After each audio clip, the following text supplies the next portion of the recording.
Belcher Vestige. It might be the last map in Code A for the Terran player to the bottom right. Starting for the Prime team, it is, of course, MarineKing Prime. MarineKing. Losing to his Protoss opponent. A very aggressive build that we've seen. Map number 1 starting to the top left. For Team Azubu, we have Azubu-san. Azubu investing in a new Starcraft team, and San definitely reaping the benefits of their coach. San, dormant for quite some time, played for Hosa for a while, tried to join a foreign team. Things didn't work out quite as he planned, but now he's got a new opportunity, and he's improved so much. If you're a fan of San, make sure that you add him on Twitter as well. His ID is Azubu-san, as you can see it up at the top without the space though.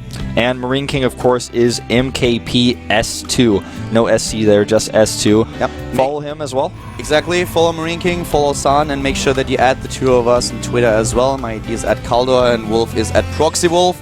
Yeah, tweet at us as well. You can even tweet us right now. We're going to read everything. Yeah, let us know who you think is actually going to win this series. I'm really excited we are going to see a third game here, because San played so exceptionally well in game number 1, and this is going to be very tough for MarineKing. It's always taxing when you're behind one game in such an important series, so I want to see how MarineKing deals with this. Yeah, this is going to be quite the crazy game too. One thing to note is MarineKing takes gas again. He could do the same build. He could also go for factory play, go for one of those Marine Widowmine drops. And San is going to have no idea what sort of tech it's going to be, but he knows that he's going to probably deal with a Reaper at the very least, and he just wants to get as much information as possible here. San is playing this a lot more normal than he did in the last game. This is not going to be one of those crazy builds that we've seen in map number 1.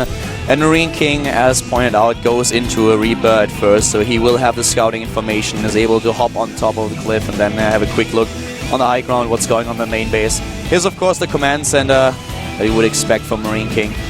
Yeah. Before he drops the tech lab or anything else. Interesting tech lab here. It could just be he wants to get a fast stim and some marauders out. San is going only 1 gas, which means he's going to be able to get his Nexus up much faster. Very fast engineering bay here for him. Yeah, he looks like he wants to hit a timing. Yeah. Maybe stim and +1 and a few marauders. Super fast engineering bay here for MarineKing, and he spots the command center. He sees it, gets a shot off of the Pro, but of course can't take it down with the Stalker already being in position. You know, when I first saw that E-bay, I freaked out. I thought he was blocking, and then it was actually just a real engineering bay. Yeah, me too. When I saw the engineering bay on the introduction tab, I had a quick look at the minimap and was just confirming that it's not going to be one to just block the opponent. Oh wow, he needs to micro those Marines. He is the king of Marines after all. Yeah, show us that micro, MarineKing. He does not target the SV. Now he does. Make those puppies dance. Go, go. I don't know about that mule. What? Yeah. Lost the SV too. I'm not quite sure what he wanted to accomplish with repair the SV mining? I don't know. That was weird. But important is that the engineering bay is highlighted here was not spotted, so he doesn't know what's going on. Oh, the Reaper is such a kill stealer, seriously. The Marines do all the work and then the Reaper goes in and takes the last hit. That is not how you do it. There are games where you get flamed for that. That's very true. I checked everything that San saw.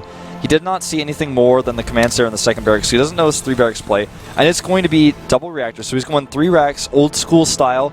The problem with this type of build in Heart of the Storm, the reason why it's not really used too much is because the Mothership Core gives you so much defensive damage dealing power to those weak bioforces. You know, on the other hand, if you blindside your opponent, go in with Stim and +1, you can take down that Nexus. Yeah, you can also sometimes kill the Mothership Core if it's exposed and you target it correctly before it can even use its spell. Oh, this Reaper gets to see everything. This is so ideal for MarineKing right now. He's even going to probably escape with that Reaper. For him, this is perfect. And think about what a lot of those Protoss players do these days with the Mothership Core. They play quite greedy. They go into a lot of tech, very high economy, because they rely a lot on the Mothership Core. As you said, it's such a good tool to defend. But if you hit such an aggressive timing, MarineKing might be able to do a lot of damage. This probe that we just saw on screen is going to be really important, as well as the observer here, because it all depends on how much San is actually able to scout. Very true. I'm wondering, well, MarineKing, I think what he wanted to see with that Reaper, the reason why he sacrificed it, was he wanted to see the Mothership Core and how much energy was on it. So in that case, he's like, well, maybe I don't attack exactly like I planned to. Maybe he starts +1 armor right now, gets an armory and gets some medevacs out. He looks like he's planning on getting the starport. Oh. There it is. He did not see the observer. That would have been a good scan, taking it out. But now we go. +1 is done. +1 armor follows. We have no starport just yet, and here comes MarineKing with the units that have been spotted. I just don't think this is going to do very much for him. He's got the mothership core ready. He even almost has enough to use a time warp with this. As long as he keeps the units out of his main base, he should be fine. He also has to micro his probes. The photon overcharge should be enough. He needs to use it, and he does. There it is. Baits it out. 60 seconds. And MarineKing does stim, but he only gets a zealot for it. And another good force field. A few more Marines coming, though. San is moving a bit too ahead of himself here. Whoa! MarineKing moving in, taking out all of the Stalkers, and most of those sentries don't have energy anymore. The mothership core is already gone. He moves into the main base, but no, there's the force field. That is perfect. That's the most important part, getting that force field. He also traps the units, of course, underneath that Nexus cannon. Exactly, that's really important. Without the force fields, the units run into the main base, and suddenly the probes are exposed. Really good job here. Don't forget about the warp prism that was made earlier. He's probably going to start using that as soon as he gets a free moment. He's still having to deal with these Marines, which target down a few probes. Takes Nicely down a done. few of the harvesters. Yeah, that was really smartly done there by MarineKing, but there's that warp prism. You know, 6 workers killed. More importantly, he took down so many of the zealots and also the Stalkers. Sentries. But the sentries, most of them survived, right? Yeah, most of them did. The sentries got away. That was the most important part, because not only did he save the sentries, but he also was able to get that force field. And MarineKing now is in a position where his tech is in an awkward place. He's got the medevac ability to make the medevacs, but he doesn't have his armor ready yet, so his upgrades are going to be a little bit stifled. And if he moves across the map again here, when this warp prism hits, he's going to find himself in a world of hurt. Yeah, that's really going to be interesting now, because we suddenly have the warp prism on the way in the main base. MarineKing is moving out towards the natural. He wants to hit with another attack. Let's see how San deals with this. This could be a 2-0 if the Protoss player gets lucky here. The warp prism is in position, but for now San has to deal with the aggression. Yep, San sitting up ready here. Drops 2 zealots. He has the ability to warp in more. The Dark Shrine is now being built. He also has the Templar Archive. Here comes the job of MarineKing. Not enough energy on that mothership core. Only 2 zealots here. He doesn't warp in anymore. That's all that he wants to do. MarineKing gets out with his units.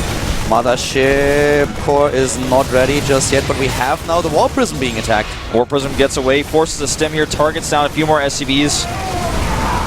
You know, San is taking this game into his hands right now. He was the attacked, now he's the attacker, and he can continue to use this Warp Prism, but for DTs now. But he's still behind in upgrades. This is the lead that MarineKing has thanks to the early engineering bay that he built, and he's heading into +2/+2, so he will stay ahead in upgrades for quite some time. Oh, this Warp Prism is so ready to ruin MarineKing's day. He does not have any turrets set up anywhere right now, and he sees that with the Observer. The Observer is very much aware of this. Charge is on the way now, +2 armor getting closer and closer for San, who looks like he wants to push out and take a 3rd Nexus very soon, but MarineKing has a spotter. The Dark Shrine is nearly done, and as soon as he has the Dark Shrine, there can be so many shenanigans with all those DTs. He can do a lot here, especially since there are only 2 orbitals. Yes. Dark Shrine is ready, here come. Those DTs is going to drop them so that he makes sure he gets them out no matter what. And there is nothing to defend. There's not a single turret, and this is something that San knows. He has an observer there. He sees there's only 1 scan, so if he splits the DTs well, DT you should. Number 1, number 2, and here we go. MarineKing, he knows what's going on, doesn't he? No, he doesn't. He has no idea. He moves out at the worst possible moment. The armor on these SCVs is actually helping them. It makes them survive 1 shot. There was a DT who tried to run into the front at the same time, and that was the only scan he had. Exactly, he has no scan anymore. He's building the first few turrets, but so far the DTs didn't really do a lot in the main base. Losing 1 or 2 supply depots is something that MarineKing can afford. Yeah. Could have been worse. It could have been much worse. The turret spots that 1 DT. Unlucky for San. And San not really getting a whole lot done here, but he keeps MarineKing off his back right now. And we will see a 3rd Nexus go down for San very, very soon. He has the probe in position. I think that's a probe there on the minimap. We can check it. Yeah, he's got a probe ready to make it. +2/+2 is nearly done for MarineKing. He really has a significant upgrade lead in this game. There was the other scan taking out the DT, but the Warp Prism is moving in again. Yeah, he's just going to continue to harass here. Going for a reactor so smart that takes forever to rebuild. MarineKing should really invest into a Viking. I agree. You know, all these scans are costing him quite a bit. Or at least the turret. The Warp Prism is not going to stop. I mean, there's no reason for San to say, like, well, I'm not going to do anything with my Warp Prism anymore, up to the point where there's at least a turret. Well, San is in a lot of trouble against this attack if he does not split his units well. He does have charge. He's behind in upgrades. And the army supply for MarineKing is about 20 up right now. Force fields are going to be important, but only 2 sentries. He has the Guardian Shield, but we have a Colossus, and it's doing damage, but it's... Oh, no, it's actually not doing damage. It's suggesting damage at It's least. suggesting damage, that's for sure, but MarineKing gets a crazy advantage in this fight. And he's going to run over here and try to hit the Nexus that isn't even ready yet. And the hallucination didn't do a lot for San here, because MarineKing is just continuing to produce medivacs. He doesn't fall for it, does not build any Vikings, at least not yet. Takes out a few of the pylons and heavily supply blocks San. Yeah, he needs a Mothership Core over here. He doesn't have it. Probe's being pulled. MarineKing targets down the Colossus, but it's not real. Look at all those Immortals, though. 6 Immortals in total, and 2 of them are already down. The rest of them is being attacked here, and MarineKing is pushing through. San doesn't have anything. GG. MarineKing ties the score. Takes a very macro-oriented game, a really unique engineering bay timing, some very aggressive play from MarineKing. Another 3rd game coming up. Those CTs, you know, for San, they did not really do a lot. They were annoying and they forced MarineKing to stay back, but they didn't really do a lot of damage. One of them just lingering around in the range of the turret, being taken out without even baiting a scan. The second one with 1 scan taken out. Those guys, they did really not pay for the investment. Definitely not. San really committing to a lot of different types of tech here. I really enjoyed watching his Immortals and also the fake Colossus. But at the end of the day, he needed some support for the Immortals. Yeah. Immortals alone cannot fight against Marines with Stim and Medivacs. It was a little bit too cute. Yeah.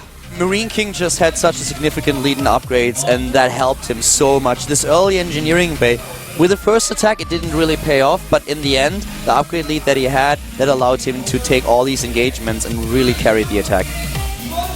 Well, you can see the emotions on the MANGOSIX Monkey versus San are very different. San not happy and having a crazy hairstyle right now. Both of them are really stressed here. MarineKing knows that his GSL life is on the line. Think about MarineKing dropping down to Code B. That's unimaginable for me. Yeah.